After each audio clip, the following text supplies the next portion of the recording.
Hello and welcome to Newsroom Series today. I'm Olumide Macaulay. Thank you so much for joining us. First, our top stories. Operatives of the Department of State Services have arrested the president of the Nigeria Labour Congress, Mr. Joe Ajero. Mr. Ajero was arrested a few hours ago at the Nnamdi Azikiwe International Airport in Abuja while preparing to board a flight to the UK for an official engagement. Although no reasons have been given for the arrest, the head of the Media and Corporate Communications, Mr. Benson Upa, confirmed the development to our Labour correspondent, Friday Okerigwe, describing it as another attack on organized labour. Meanwhile, the head of the information on the NLC, Mr. Benson Upa, has described the latest development as unjust and representing a clear violation of the rights to freedom of association and expression, fundamental pillars in any democratic society. I want to tell you that the security agencies are coordinated by the Office of the National Security Advisor. That is the present practice. So it amounts to sixpence and CC to say it is not the DSS that arrested him. It is the Office of National Security Advisor. I am not aware that ONSA has a squad independently of the other arms, NIA, DIA, DSS, I mean, you name them, and others. So I'm not aware that that ONSA has a unique squad.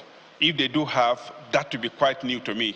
So all we know is that Comrade Joe Ajero has been arrested and is being held against his wish by the Nigerian state. That is what I know. It is in the character of a jittery state to embark on this kind of journey, harassing people, intimidating people, in order to have the clear path of way to continue with their obnoxious policies. But I want to tell you that NLC will not be swayed. NLC will not be distracted. But more importantly, the Nigerian spirit that is inherent in all of us, we Nigerians are not going to be broken.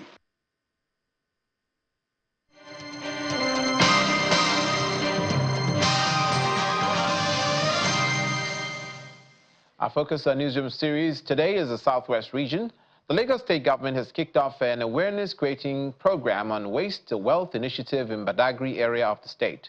Special advisor on climate change and circular economy, Titilayo Oshodi, who is in charge of the program, says the Eco-Circulate program is to enlighten communities on values waste can offer for their needs.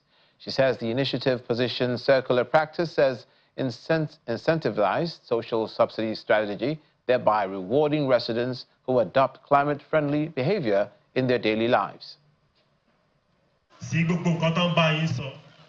Badagry residents are the first set of people to benefit from the pilot phase of the Lagos State Waste to Wealth initiative called Eco-Circulate. The event, organized by the Office of the Special Advisor on Climate Change and Circular Economy, alongside other ministries, has brought the campaign to the people of Badagry, particularly nano and micro businesses, to educate them on the benefits of sorting their waste and also achieving a circular economy for Lagos State. Eco-Circulate is more than just a program. It is a testament to the power of collaboration and the innovative spirit that drives Lagos State. This initiative is designed to be a transformative force in our communities. By engaging residents and incentivizing climate-friendly practices, Eco-Circulate positions circular economic practices as a new form of social subsidy, rewarding those who take action towards sustainability with tangible benefits. Some residents are already embracing the initiative by sorting their waste, and the Commissioner for Local Government and Chieftaincy Affairs and Rural Development encourages them not to drop the ball. Badagry is not the only local government in Lagos State. There are other local governments that the SA can decide to take it from there. And whenever government is bringing something for us, for our betterment, we are supposed to give it every support. that is that. A representative from the Ministry of Agriculture and Food Systems also appeals to the people to manage their waste properly. We should all take responsibility for the waste that we generate. Our communities now is littered with people coming and asking for iron condemn, aluminium condemn, plastics and other things that they can turn into money. But now the focus is shifting on to people resident in the community that we can also make money from every of those things that hitherto we were throwing away. The Lagos state government says the initiative is to be replicated across all local government areas towards achieving an eco-friendly state, which also comes with a benefit. Governor Ademola Adeleke of Osun State has declared that the state is now ready for transition to an agro-industrial society with ongoing multi-sectoral infra upgrade and real sector policy framework currently being put in place. The governor made the remark while updating industry captains and leading Nigerian businessmen at an event in France. The state governor, who drummed up support for the state's industrial investment summit commencing this week at Osogbo, told the dignitaries that his administration is focused on infrastructure upgrade as a strategy to ease the business environment and attract business to the state. According to the governor, the huge infra deficit he inherited from his predecessor was a strong disincentive to business and investors, both local and foreign, noting that his administration therefore decided to massively address that yawning gap to improve the economic fortunes of the state. He also narrated how his administration is constructing several kilometers of rural roads to achieve rural trade connectivity, the construction of intercity roads to ease rural-urban linkage, and the construction of dualized roads and flyover bridges to ease congestion at major town centers. Governor Adeleke explained that the massive infra projects are also designed to deepen local and grassroots economy through the implementation of the state's local content policy, noting that they can source materials and personnel locally to stop capital flight, as was the case in the past. Now to the agricultural sector in Osun State. Speaking on Channels Television's Business Incorporated this afternoon, State Commissioner for Agriculture and Food Security, Tola Fashiru, says the state government prioritizes people-oriented programs. In the area of agriculture, he says they're working on improving the processes through mechanization. So it's just being people-minded alone, just being God-fearing alone, not just being selfless. You know, it comes from the heart. It comes from the heart. And that's what is happening. And so everybody knows that, yes, we're here to work. We're not here to, because of the perks of governance or of government. You know, we're there to work and deliver for the people. And that's what is happening. And then you see, even in Osun, you see the local content. We are not bringing people from you know, like the other government who bring the people from Lagos, people that they cut the money or should they take it to everywhere, take it abroad and all of that. Here, it's a local economy, local content. People within the state, they are feeling it. If you get to Osun now, every carpenter is busy.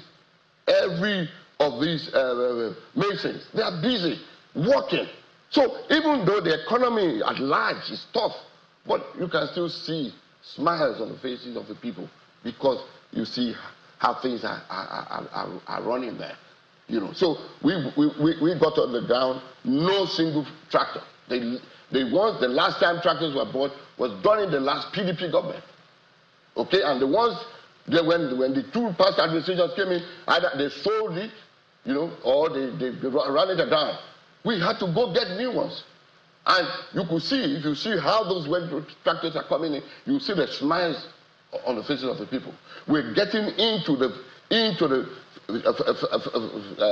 nitty-gritty, the local people, getting into our farm settlements, reaching every local government, providing the inputs that will add value for them, that will increase productivity, that will help their livelihoods. And these are things that we said in a few months' time, we will come and see what we have produced.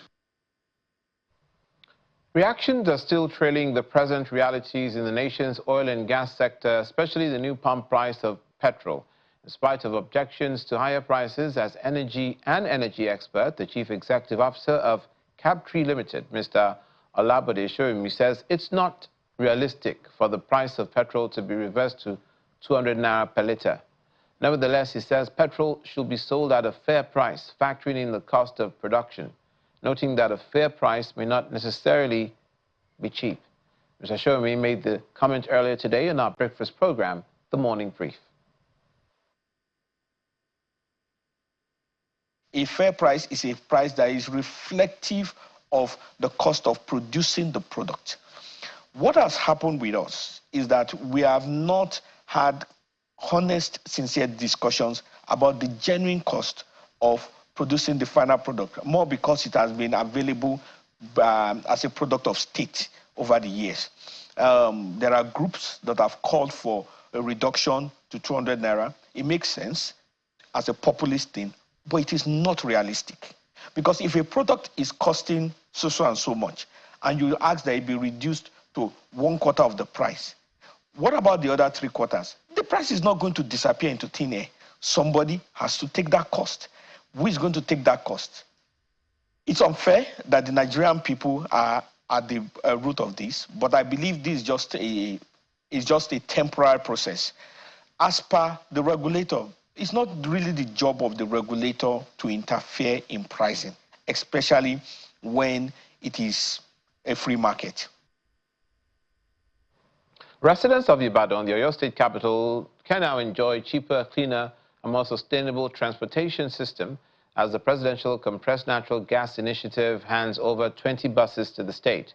Presenting the compressed natural gas buses to the Oyo State government in Ibadan, the chairman of the steering committee on the presidential initiative, Mr. Michael Oluwagbemi, said the project aims to promote sustainable mass transit and mitigate the effects of fuel subsidy removal on Nigerians. The initiative, which was launched 2 weeks ago in Ibadan, now presents 20 CNG buses to the state government at a ceremony held at the Pacesetter Transport Services headquarters in Ibadan. At first sight, this looks like the usual government project targeted at improving the welfare of the people. But this has the potential to create multiple benefits if properly managed, transiting from a fuel-driven transport system to cleaner, cheaper, and safer alternative. Presenting 20 CNGI buses at the Pacesetter Transport Company, owned by the Oyo State government, the CEO of Presidential CNG Initiative, Michael Oluwagbemi, highlights the challenges posed by fuel subsidy, which is drilling a hole in the country's resources. But what we are doing is a sustainable partnership, so that in handing over these 20 buses to PTS, to the Asiwaju state, and there will be income generated, provided we are all good custodians of these assets. The 20 buses we are giving you today are assets. Just like that gas I told you that some people were flaring. It's our choice whether these buses, we want to flare the buses or we want to use the buses. If we use that bus, then we can repay the money that was used to acquire it so that we can acquire more. On his part, Special Assistant to Governor Seyi Makinde on Environment, Ademola Aderinto, stresses the importance of using cleaner energy for a safer environment. So what we know about CNG, amiable chairman, we met for the first time in India, and I fell in love with him and what they're doing. When we say CNG, it's going to be a cheaper form of energy, far cheaper than the petrol we're talking. And I must tell you this, CNG is the way to go. I'll tell you why. When you compare the price of CNG per kilometer, the cost of fueling your car, CNG per kilometer, to petrol, you know that it's a very wide margin. And at the end of the day, that is where every one of us must focus upon. And I'll tell you why. 2 options we have for a better environment that will give us a longer life, better and healthier life. I want to say to all of your state people, cheers to a more healthy and productive life. Also, we have the assurances that when we roll out this, the price of transportation on these buses definitely will be far cheaper than what we used to get. So, Chairman Oyo State Paysetter Transport Services, Ibrahim Salami, appreciates the gesture and asks the federal government to create more opportunities for residents to convert. As it is today in Ibadan, in Oyo State, we are commuting 30,000 people. We are more than 7.5 million people in Oyo State, so we need more. And I believe that we have put so many states in place, then I believe that we can sustain it in Oyo State. Well, every decision there is a risk, but I can promise you that all these are in the pipeline that we're going to convert. But you know, there is nobody that can tell you that I know so much about CNG. It is a pilot program, and we're going to test it, we're going to use it. And yes, we know it's sustainable because most countries outside the world have been using it, and it's sustainable. And we're going to try it out here. And if it's yes, we're going to convert all our buses as well. We expect and we have the confidence in the Paysetter Transport Services, PTS, led by Dr. Diko, that they will translate the cheaper cost of fuel that CNG gives them to lower fares for the commuters. But we've started here in Oyo State, and we begin to see the effect. This will allow the price of transportation begin to moderate. This will allow our environment to be cleaner. This will also translate to savings for the consumers and overall better life for all Nigerians. The program aims to distribute CNG buses to all 36 states over the next 24 months.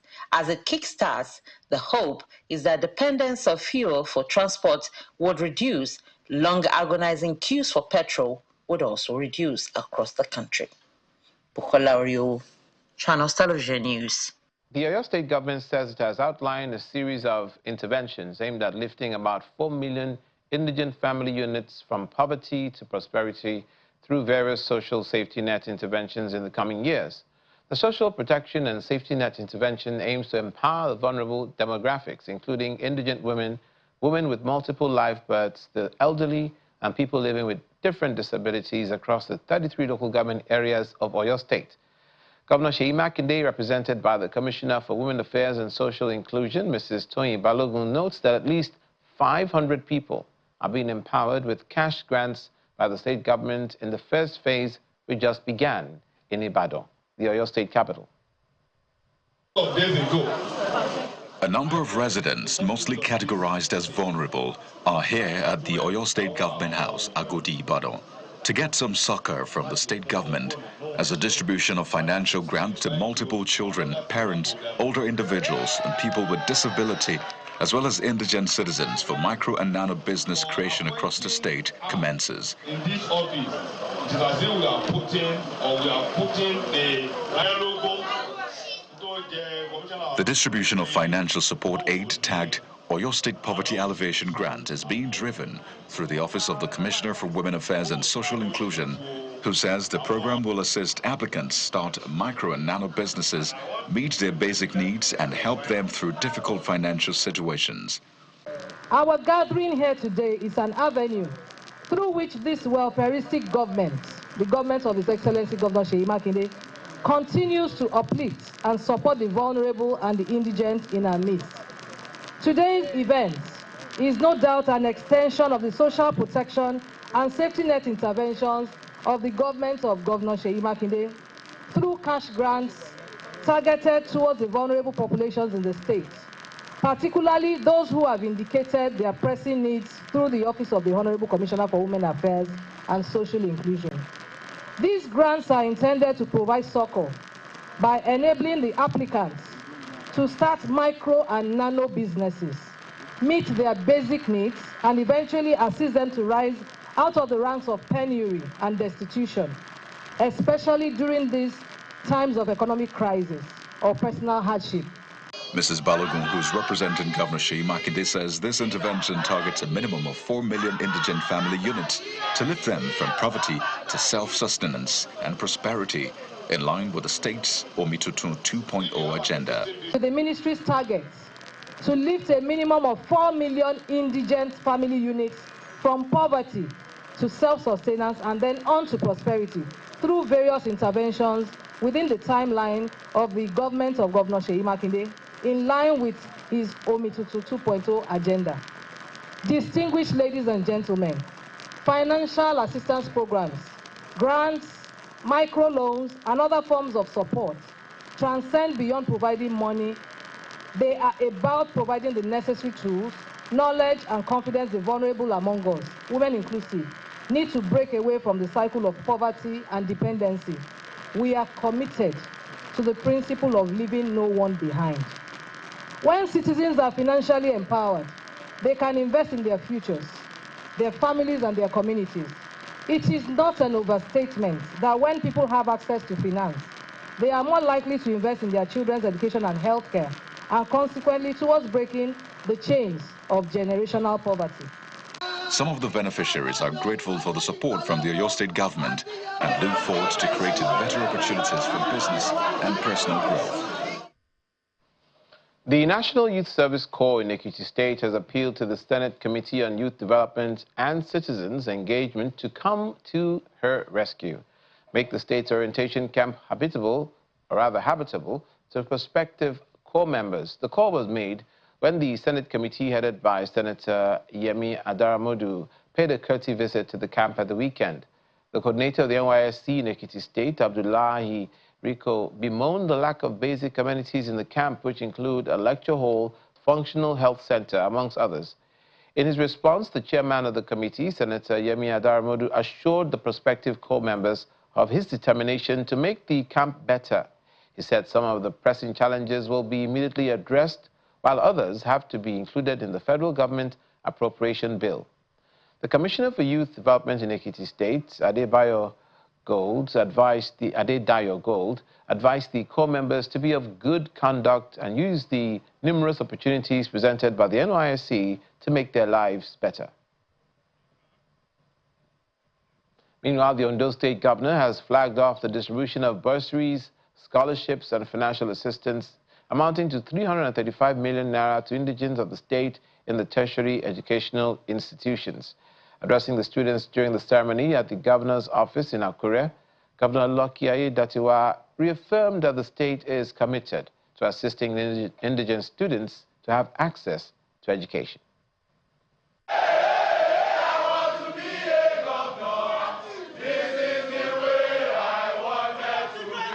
Indigents of Ondo State studying at various tertiary educational institutions across the country converge on the Koko Conference Center of the Governor's Office in Akure, the Ondo State capital. They are here to receive bursaries and scholarships from the state government to help ease the financial burden of seeking higher education. Just over 11,000 students made the cut to benefit from the bursary, scholarship, and financial assistance. And we are confident that you will make the most use of this opportunity. You must explore this support to excel, innovate, and make a positive impact in your academics, in the future of our state and Nigeria at large. The best investment, one of the best investments in life, is to invest in the education of our children. Previously, beneficiaries of the bursary received 10,000 naira each. There's good news for the next set of recipients who will get 20,000 naira, while students with disabilities will get 75,000 naira. It's one of a kind. It's a block-busting scholarship worth of 350 million. It's a huge amount of money. So, on behalf of the student of Oyo, I appreciate Mr. Governor for this kind gesture, and we plead for more of it.